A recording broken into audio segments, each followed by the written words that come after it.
최고의 법률 전문가들과 함께하는 GBC 법률 상담의 구도경입니다. 최근 들어 미국의 코로나 바이러스 관련 수치들이 감소세를 보인다는 희망적인 소식들 들려오고 있는데요.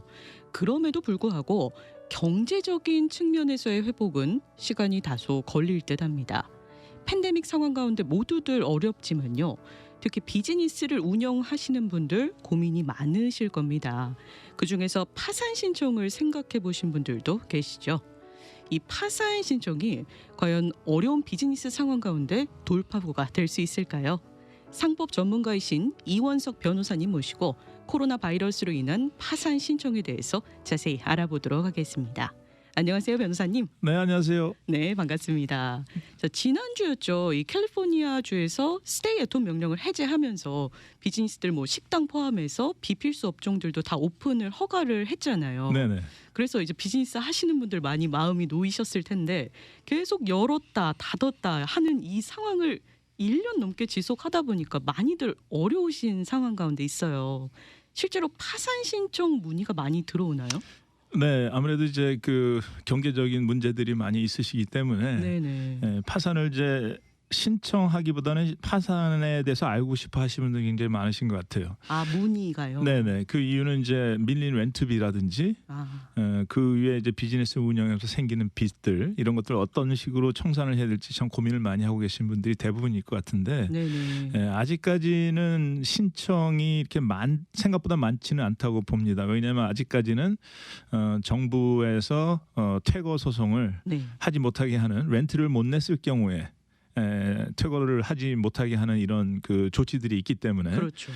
하지만 이제 일단 조치가 끝나고 건물 주인들이 이제 퇴거를 시작하면 그때는 아마 신청들이 많이 몰려오지 않을까 하는 생각입니다. 아, 그러니까 파산 신청을 당장에 시작하시는 분들은 많지 않은 상황인 거군요. 시기적으로 조금 일리지 않나 하는 생각입니다. 아, 그런데 이제 렌트비 유예 기간이 끝이 나면 또 파산 신청 많이들 신청하실 거라고. 예, 예상하시는 가능하면 안 거. 하시면 좋겠지만 그렇죠. 아마 상황이 아마 파산을 하셔야 될 분들이 많이 있지 않겠나 하는 그런 생각이 드네요. 아, 그러니까 파산 신청이 좀 하나의 옵션이 될 수도 있는 거죠. 그렇죠. 이제 꼭 뭐 파산을 신청해야 된다는 건 아니고 네. 경우에는 물론 현재도 제가 손님 중에서 네.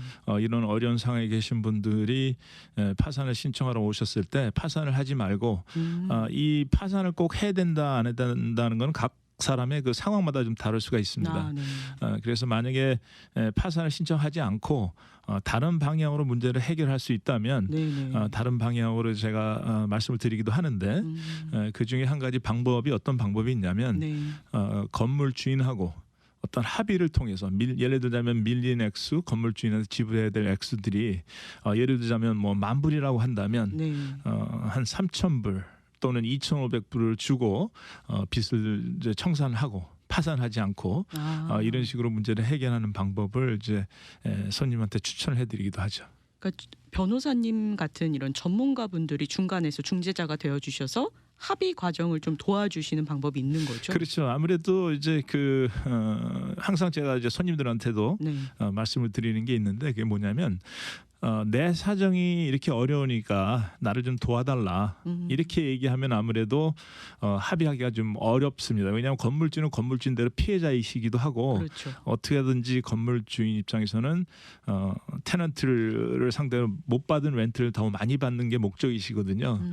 그렇지만 항상 이게 흥정이라는 게 내 입장이라니까 나를 좀 봐주세요 하면 좋은 결과는 별로 없습니다. 네, 네. 항상 어떤 식으로 해야 되냐면 지금 내가 당신한테 오퍼를 하는 게 제일 좋은 오퍼이고 만약에 이거를 거절을 할 경우에는 더 이상 이런 좋은 조건으로 합의가 안 되고 당신이 더 손해를 볼 겁니다 하는 식으로 상대방을 인식시켜야지만 좋은 조건의 합의가 가능한데 그런 인식을 시키는 거는 아무래도 법적인 지식이 좀 있고 상대방한테 설득을 해야 되는 이런 능력이 있어야 되기 때문에 네. 제가 보기엔 아무래도 변호사들이 해야지만 뭐 충분한 좋은 결과를 얻지 않을까 하는 게 제 생각이네요. 네, 합의가 필요하신 분들은 좀 전문가의 도움이 필요하시리라 생각이 드는데요.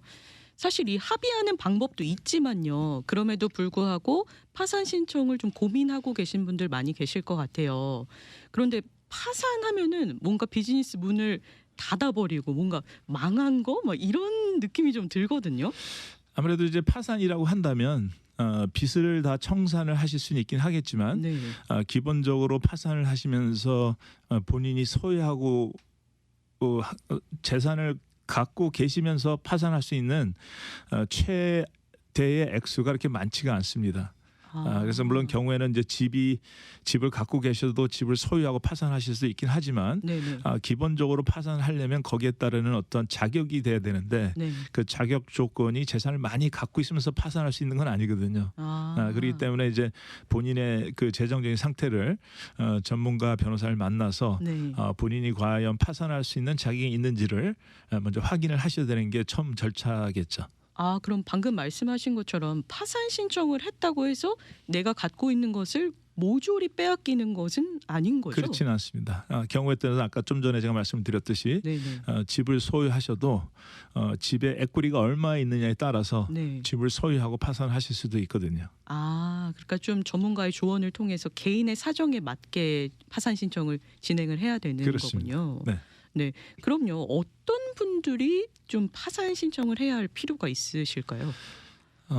제가 보기에는 앞으로 재정 상태가 좀 나아진다 하더라도 제가 보기엔 코비드-19 문제가 해결된다 하더라도 갑자기 인컴이 늘어나지는 않을 거라는 게 제 생각이거든요. 그렇죠. 그렇게 된다면 이미 본인이 갖고 있는 빚이 본인의 스스로 자립해서 그 빚을 청산할 수 있는 능력이 안 된다면 아무래도 파산을 고려해야 되겠죠. 아니면 파산이 아니라면 아까 제가 말씀드린 대로 변호사의 도움을 받아서 다른 방향으로 타협을 통해서 합의를 하는 게 좋지 않을까 하는 게 제 생각이네요. 네, 그러니까 경제적으로 좀 회생의 기회를 갖는 것이 파산 신청이다 보니까 그러니까 새로운 출발이라고 생각하시면 되겠죠. 왜냐하면 파산을 하면 모든 빚이 청산이 된다는 조건이니까. 하지만 이제 파산을 하시게 되면 아무래도 크레딧 리포트에 파산한 그 기록이 저도 한 10년 정도는 남는다고 생각을 하셔야 되는데 문제는 겪어보지 않으신 분들은 잘 모르시겠지만 파산 기록이 10년 동안 따라다니기 때문에 10년 동안은 정말 여러 가지 어려움이 있을 수가 있어요. 하다못해 집을 렌트를 한다래도 크레딧 리포트에 파산 기록이 있어서 거절당하는 경우는 뭐 다반사일 수도 있고 크레딧 카드 어플라이 같은 것도 안 되고 은행 론도 안 되고 그런 어려운 상황이기 때문에 정말 파산은 최악의 상태에서 진짜 어떤 식으로 새 출발이 필요하고 거기에 따른 한 10년에 해당하는 역경이 뒤더라도 해야 된다고 하면 이제 하실 수 있는 옵션으로 생각하셔야 되겠죠. 사실 10년이 굉장히 긴 기간인데 그렇죠. 파산 기록의 꼬리가 계속 따라 붙으면서 크레딧에 문제가 되는 거잖아요. 그렇죠. 가능하면 그래서 파산을 피하시는 게 제일 좋겠습니다. 그렇죠. 그런데 이 10년 동안 이 크레딧의 기록이 남아 있다고 하셨는데 그러면 10년 이후에는 다시 크레딧을 쌓을 수 있는 건가요? 그렇죠. 기본적으로 이제 파산 기록 10년이라고 제가 말씀을 드린 이유는 법적으로 10년이 지나면 크레딧 뷰로 예를 들자면 트랜스유니언, 뭐 에퀴팩스, 엑스페리언 이런 그 크레딧 리포트하는 그런 에이전시들이 있지 않습니까? 10년 이전에 있던 기록은 다 없애버리게 돼 있습니다. 그래서 본인이 요구를 하시면 저절로 없어지는 경우도 있고 아니면 그 10년이 지났는데도 기록이 아직 남아 있다면 본인이 그 크레딧 뷰로에 연락을 해서 10년이 넘었으니까 지워달라고 요구를 한다면 지워진다고 생각하시면 되죠. 그러면 이 파산 기록이 10년 동안 남는다는 의미는 즉 이 파산 신청을 10년에 한 번씩 할 수 있다라는 의미가 되나요? 파산 신청은 보통 그냥 8년에 한 번 할 수 있습니다. 근데 크레딧 리포트는 10년 정도를 생각하셔야 된다는 얘기죠. 네, 그러니까 파산 신청을 하시더라도 감안해야 되는 부분이 충분히 있네요. 맞습니다. 네, 그럼요. 파산 신청을 하게 되면 어떤 종류의 채무를 면책을 받을 수 있나요? 파산 신청을 하면 대부분의 채무는 면제를 받는다고 생각하시면 되는데 그 중에 이제 예외가 되는 게 몇 가지들이 있는데 뭐 예를 들자면 정부에서 보존한 학생 비자를 학생 비자 아니죠. 학교 융자, 학교 융자를 받았던가 아니면은 이혼을 한 후 자기의 그 스파우스한테 줘야 되는 알러머니라든지 차일드 스포트라든지 뭐 여러 가지 몇 가지가 있습니다. 한 5-6가지 리스트가 있는데 특별한 경우 아니건 이런 그 제외된 몇 가지 아니고는 대부분의 탕감을 받을 수 있다고 생각하시면 되죠. 그러면 뭐 세금 같은 걸 못 낸 경우는 그렇죠. 세금도 탕감이 안 됩니다. 물론 이제 세금은 거기에 굉장히 그 스몰 윈도 페릿이 있어서 거기에 해당되는 그 입장이라면 세금도 탕감을 받을 수는 있습니다만은 현실적으로 굉장히 좀 세금을 탕감을 받기는 어려운 상황이 대부분일 거예요. 그러니까 거의 세금은 탕감이 안 된다고 생각하시는 게 맞는 얘기일 거라고 생각합니다. 그러니까 무조건 모든 내가 가진 채무를 다 탕감받을 수 있다 이렇게 생각하면 오해인 거네요. 그렇죠. 몇 가지 엑셉션이 있습니다. 그래서 전문가와의 상담이 충분히 수반이 되고 이 채무 파산 신청을 시작을 해야 되는 부분인 것 같습니다. 그리고요, 이 파산 신청을 하게 되면 빚 독촉에서부터 좀 자유로워질 수 있다 이런 이야기를 들었거든요. 그렇죠. 이제 예를 들어서 뭐 이제 빚 독촉이라는 얘기면 컬렉션 에이전트 같은 사람들 전화들도 오고 어떤 사람은 개인적으로 빚이 있을 땐 집으로 찾아오기도 하고 하지 않습니까? 그런데 일단 파산이 신청이 돼서 파산을 신청할 때 보면 내 채권자들한테 다 그 파산 신청하던 통보가 가게 되거든요. 그렇게 된다면 이제 법적으로 이제 파산에 에서 쓰는 용어가 automatic stay라는 게 있어요. 그게 무슨 모든 채권 행위는 중단이 돼야 되는 거죠. 그러니까 전화도 할 수도 없고 찾아올 수도 없고 하다못해 누가 날 소송을 해서 현재로 소송이 진행 중이다 하더라도 제가 파산을 한다면 그 모든 소송이 다 중지가 됩니다. 그러니까 법적으로 이 채무가 있으신 분들이 보호를 받게 되는 거네요. 그렇죠. 그러면 또 반대로 생각하면 채권자 입장에서는 채무자가 파산 신청을 하게 되면은 좀 피해가 있겠네요. 그렇죠. 왜냐하면 이제 법적으로 나한테 빚을 진 사람이 파산을 했다고 한다면 그리고 제가 법원에서 파산 신청을 했다는 통보를 받았는데 계속 그 사람을 괴롭힌다던가 돈을 달라고 요구를 한다던가 그렇다면 그 사람은 오히려 거꾸로 소송을 당할 수가 있습니다. 그러면 이 채권자는 채무자의 파산 신청이 끝남과 동시부터 이 빚을 독촉하는 행위가 안 된다는 거죠? 그렇죠. 파산이 끝난 다음에도 안 되고 파산 신청 중에도 안 되고. 신청이 일단 들어가면은. 그렇죠.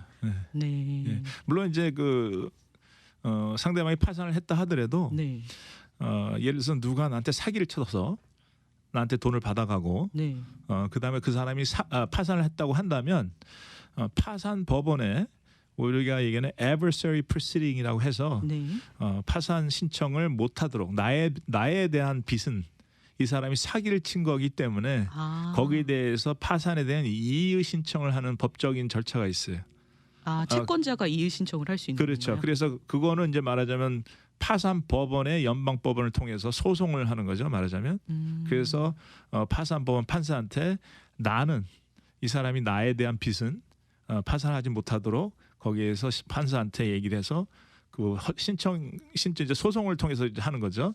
그래서 그게 만약에 판사가 보기에 진짜 파산을 하기 전에 이 사람한테 사기를 치고 파산했다고 한다면 이 사람 거는 파산을 못하도록 하는 법적 명령을 내릴 수가 있죠. 그런 채권자가 이의 신청을 할 수 있는 그런 경우의 수가 또 생길 수도 있는 거군요. 그럼요. 이 파산 신청을 하면은 아까 앞서 말씀해 주신 것처럼 10년 동안 크레딧의 기록이 남고 이런 감안해야 될 부분이 있다고 말씀을 해 주셨는데 뭔가 법적으로 내가 뭔가 요주의 인물이 된 것 같고 좀 그런 느낌이 들거든요. 파산 기록 때문에 불이익을 당할 것 같은 그런 느낌이 드는데 맞나요? 파산 때문에 불이익을 받는다고 볼 수는 없고요. 왜냐하면 파산도 사실은 뭐 다른 법과 마찬가지로 법에서 보호하는 이런 차원에서 하는 거기 때문에 예를 들어서 파산 때문에 뭐 말하자면 손해 본다고 한다면 본인의 크레딧 리포트에 파산이 올라가서 보통 평상시에 크레딧 좋았을 때 받을 수 있는 론이라든지 은행 론이라든지 뭐 크레딧 카드 이런 걸 못 받는 것뿐이지 어떤 차별 대우 직장에서 차별 대우나 또는 다른 곳에서 어떤 차별 대우를 받는다는 거는 걱정 안 하셔도 될 것 같습니다. 그럼 뭐 정부에서 받을 돈 같은 거에도 좀 영향을 받을 수 있나요? 상관이 없다고 볼 수 있겠죠. 네. 뭐 예를 들어 은퇴연금이나 이런 부분들도 네, 상관이 없습니다. 그 부분은 또 보호를 받을 수 그렇죠. 있는 네. 부분이거든요. 그러니까 무조건 파산 신청을 했다고 해서 나의 모든 것을 다 빼앗긴다 이런 개념은 잘못된 거네요. 맞습니다. 네. 네. 또 많이 질문이 올라오는 게 뭐냐면요. 이 파산 신청을 부부 중에 한 분이 하셨다면 그러면 나머지 남편이나 부인 중에 파산 신청하지 않으신 분들도 똑같이 영향을 받게 되는가? 그래서 가끔 이제 저한테 상담을 오시는 분들 중에도 그런 말씀을 하시는 분이 있어요. 그래서 제가 말을 들어보면 네. 남편이 빚이 많기 때문에 네네. 예를 들어서 집을 와이프한테 넘겨주고 그다음에 아니면 회사를 와이프 이름으로 해놓고 네. 자기는 재산이 없으니까 자기 이름으로 파산을 신청하겠다 오신 분들이 있는데 있는데 파산 신청서에 보면 파산할 때에 우리가 사는 캘리포니아는 우리가 얘기하는 커뮤니티 프로퍼티라고 이거든요. 그러니까 무슨 얘기냐면 와이프의 이름으로 있는 재산도 거기에 50%는 남편이 재산 권리를 행사할 수 있는 이런 입장이거든요. 그러니까 명의가 와이프로 있느냐 남편이 있느냐 하는 건 중요하지 않고 부부 중에 결혼한 다음에 생긴 모든 재산은 서로 공동으로 50대 50을 서로 갖는다는 이런 기본적인 법이 있기 때문에 또 파산 신청을 보면 남편이 파산할 때에 파산은 남편이 하지만 와이프가 갖고 있는 재산이 뭐가 있는지를 또 다 열거하게 돼 있습니다. 본인의 재산만 열거하는 게 아니고요. 그렇죠. 그러니까 예를 들자면 이런 거가 되겠죠. 만약에 와이프 재산을 따로 열거하지 않는다고 한다면 파산할 거를 미리 준비하고 모든 빚은 남편 빚을 하고 돌려놓고. 재산은 다 와이프로 한다 하고 파산을 해버린다면 채권자들한테 엄격히 말하자면 이거는 좀 unfair한 행동이잖아요. 그렇죠. 그러니까 이런 걸 막기 위해서 남편이 파산을 한다 하더라도 와이프의 모든 현재 갖고 있는 재산이나 회사의 소유권이나 뭐 어떤 권한이나 뭐 이런 게 있다면 거기에 다 적게 돼 있기 때문에 남편이나 와이프가 오셔서 혼자 파산하고 한다면 이런 질문을 다 물어보고 과연 혼자 하는 게 난지 아니면 둘이 꼭 같이 해야 되는지를 이제 변호사들이 말씀을 아마 드릴 겁니다.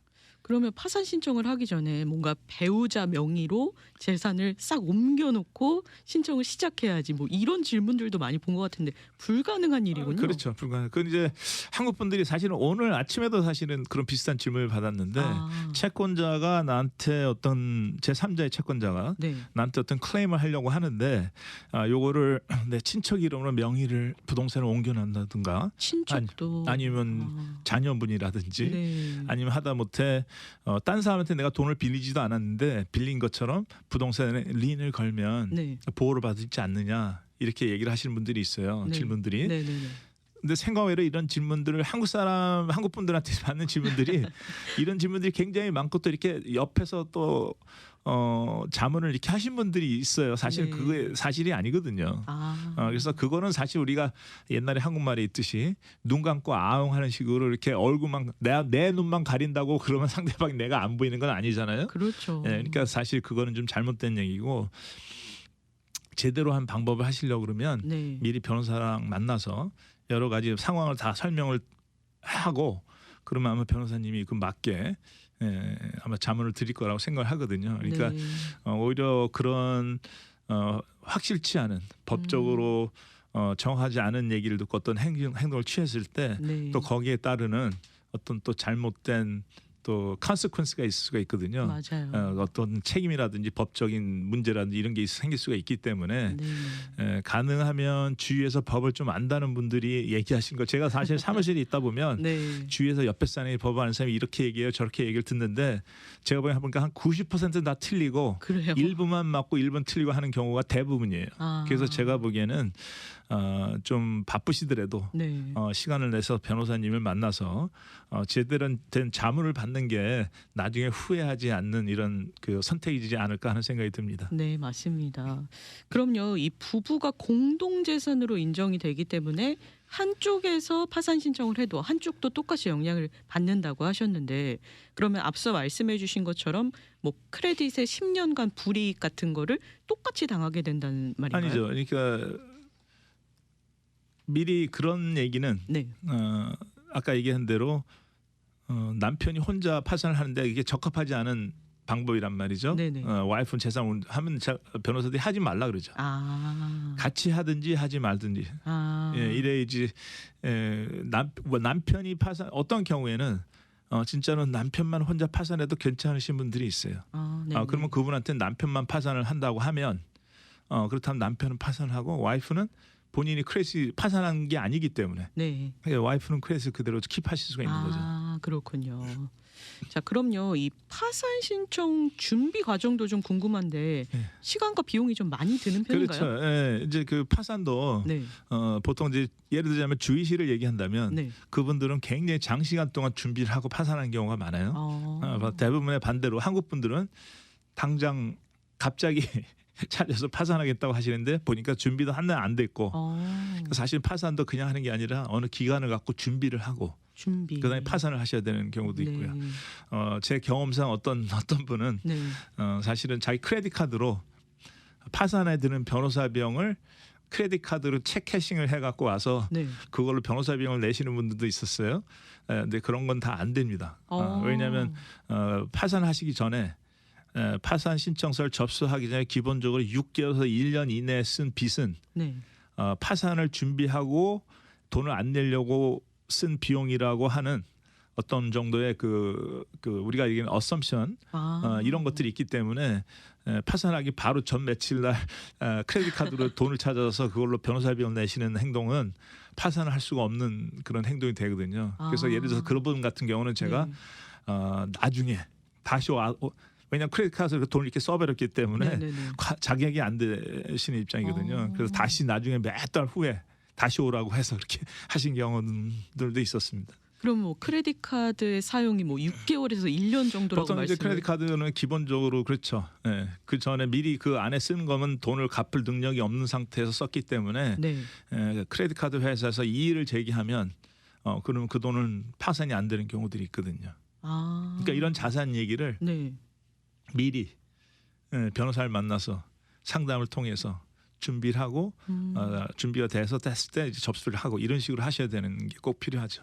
그러니까 우리가 보통 생각했을 때 이 파산 신청을 한다 하면은 당장에 지금 갚아야 될 빚들이 많이 보였을 때 내가 오늘 변호사 사무실에 찾아가서 파산 신청을 의뢰를 하겠다 이렇게 생각을 하시는데 준비 기간이 정말 많이 걸리는 일이군요. 그렇죠. 물론 이제 가끔 보면 급하게 파산을 해야 되는 경우들도 있긴 해요. 그렇지만 대부분의 경우는 미리 준비하시는 게 좋고 한 가지 이제 제가 손님들한테 많이 받는 질문 중에 하나는 파산을 언제 해야 되느냐. 예를 들어서 누가 나한테 소송하겠다고 편지를 받았을 때 해야 되느냐. 아니면 소송한 다음에도 할 수 있느냐. 판결문이 끝난 다음에도 할 수 있느냐. 여러 가지 질문들이 많이 있어요. 그러니까 소송하는 시기가 언제 해야 되느냐. 그러면 기본적으로 말씀드리는 게 파산은 언제든지 할 수가 있는데 각자의 그 현 상황에 어느 시기가 좋은지는 변호사랑 의논하는 게 좋겠고 특히 한 가지 제가 말씀드리고 싶은 거는 만일 누가 나를 상대로 소송을 했는데 사기로 소송을 했다. 사기죄로. 그럼 사기는 파산이 안 됩니다. 그렇기 때문에 많은 경우가 어떤 때는 이런 경우들도 있죠. 누가 제 손님을 상대로 소송한다면 제 손님한테 사기를 먼저 기각시키고 소송을 통해서 대답을 하고 사기라는 그 목록을 기각시켜 놓고 그 다음에 파산을 하자고 하는 경우들도 있고 어떤 경우는 기각이 안 되더라도 중간에 파산을 하자고 하는 경우들도 있고 그러니까 이게 사실 말하자면 그 한 가지의 답은 없다고 봐야 될 것 같아요. 손님의 상황을 들어보고 파산이 좋은지 첫 번째는 파산이 좋은지 파산 말고 다른 방법이 있는지 근데 파산을 한다면 언제 해야 될 건지 그렇죠? 그런 거를 다 변호사랑 만나서 상의를 하셔야지만 아마 좋은 원하시는 결과를 얻지 않을까 하는 게 제 생각입니다. 개인의 사정이 다 다르다 보니까 꼭 모두에게 파산이 정답이 될 수 있는 건 아니죠. 그렇습니다. 그럼요. 이 파산 신청을 하면은 법원에 가야 되는 일도 생기나요? 그렇죠. 이제 보통 이제 파산을 하면 파산 신청서를 변호사가 법원에 접수를 하면 기본적으로 보통 30일 접수 안 나서 30일에서 한 45일 사이에 그 파산을 관리하는 트러스티라고 있는데 그분을 만나서 질의를 하는 질문과 답을 하는 이런 절차가 하는 게 한 번 있어요. 그러면 이제 대부분에 가면 이제 질문하는 게 뭐냐면 본인 소셜시큐리티 번호가 맞는지, 주소가 맞는지, 이 파산 신청서가 제대로 다 작성되지 본인이 인정을 하느냐, 채권자들이 따로 있느냐, 뭐 재산이 따로 있느냐 하고 질문 물어보는 절차가 있는데 네네. 기본적으로 보통 한 15분에서 20분 아니면 뭐 그보다 더 적을 수도 있어요. 그러니까 간단한 절차인데 딱 한 번 그렇게 한번 가신 다음에 문제가 없으면 그다음부터 그냥 기다리시면 그 후에 한 3달 후, 4달 후 파산이 끝났다고 통보가 받게 되면 그렇게 되면 파산이 이제 다 끝나게 되는 거죠. 보통 3달에서 4달 정도면은 이 파산 신청이 모두 다 완료가 그렇죠. 되는 기본적으로 거예요? 한 4달은 봐야 될 것 같아요. 접수하고 한 달 후에 가서 만나고 그다음에 한 3달 후 정도면 다 끝난다고 봐야죠. 그렇게 오래 걸리는 편은 또 아니네요. 예. 그럼 또 이런 질문도 나올 수 있을 것 같은데 파산 신청을 하는 도중에 내가 꼭 나의 거주지에 머물러야 되는가? 뭐 그렇죠. 사실 오늘 아침에도 나가던가? 제가 손님 한 분 전화가 오셨는데 네네. 그분도 얘기가 지금 한국을 나가려고 하는데 일단 첫 번째 질문에 파산이 꼭 해야 되느냐? 두 번째로는 한국 나간 다음에도 파산을 계속 진행할 수 있느냐? 네네. 그다음에 또 디스찰지 아니면 파산하는 기간은 계속 여기 있어야 되느냐? 근데 답은 이제 신청서를 접수할 때 본인이 사인해야 되니까 여기 있으셔야 될 거고 그다음에 일단 접수가 되면 한 달 후에 미팅이 있을 때 한국에 나갔다 다시 들어오셔도 되고 아니면 한 달 후에 여기 기다리고 있다가 미팅 만난 다음에 끝나면 그다음에 다시 가셔도 되고 그 나머지는 이제 변호사 사무실에서 알아서 할 거니까 그러니까 꼭 여기 있으실 필요는 없다는 거죠. 4달 동안 계속. 그러니까 한 달 정도 후에 미팅만 그렇죠. 그 자리에 꼭 본인이 있으시면 참석을 되고. 하셔야 되니까. 네. 그럼요. 이 파산이라는 게 경제적으로 어려워서 신청을 하는 부분인데 이 파산 신청에 비용이 많이 든다면은 좀 신청하기 어렵지 않을까요? 그렇죠. 생각보다 그렇게 파산 신청이 이렇게 비용이 많이 들지는 않으세요.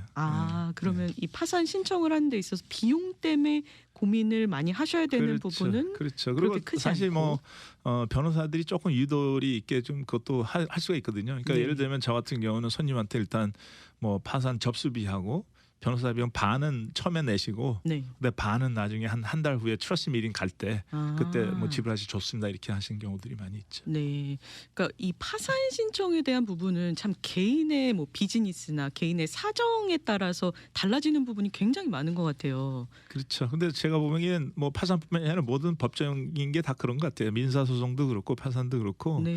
그래서 제 생각에는 정말 이 시간에 손님들한테 꼭 변호사님하고 꼭 상의를 하신 다음에 어떤 결정하시는 게 참 좋겠다 하는 그런 말씀을 꼭 드리고 싶습니다. 맞습니다. 자, 파산 신청이 최선책이라고 말할 수는 없지만 부득이하게 파산 신청을 해야 하는 상황에 있으시다면은 변호사분들과 전문가와 충분히 상담을 통해서 진행을 하시기를 바라겠습니다. 오늘 법률 상담 시간에는요 이원석 변호사님 모시고 파산 신청 관련해서 자세한 이야기 들어봤는데요. 지금 현재 파산 신청 고민하고 계신 분들도 변호사님 사무실로 연락을 드리면 좀 조언을 구할 수 있죠. 방송을 들으시고 상법 또는 민사, 부동산법 등과 관련해서 도움이 필요하신 분들은요. 이원석 변호사님 사무실로 연락을 주시길 바라겠습니다. 전화번호 안내 도와드릴게요. 오렌지 카운티 지역 사무실 전화번호입니다. 714-634-1234 714-634-1234번으로 연락을 주시면요. 이원석 변호사님 사무실을 통해서 다양한 법률적인 조언 얻으실 수 있겠습니다. 그리고요 변호사님 또 사무실을 찾아가지 못하시는 분들을 위해서 줌을 통해서도 화상 상담도 진행을 하신다고요? 이제 예를 들자면 내일 같은 경우는 샌프란시스코에 계신 손님인데 화상 체링 줌을 통해서 화상 체링 상담을 좀 하고 싶다고 해서 근데 요새 같은 경우는 줌을 많이 쓰는 경우들이 많이 있죠. 그러니까 당장에 사무실을 못 와서 뭔가 고민하시지 마시고 전화나 또 화상 줌을 통해서도 상담이 가능하시니까요. 법률적인 조언을 구하신 후에 여러 가지 진행을 하시는 편이 좋으실 것 같습니다. 오늘 파산 신청에 대해서 많이 도움을 주셨는데요. 이 시기상 정말 걸맞는 주제였다는 생각이 듭니다. 오늘 함께해 주신 이원석 변호사님 감사합니다. 감사합니다. 지금까지 법률 상담 진행의 구도경이었습니다. 함께해 주신 여러분 고맙습니다.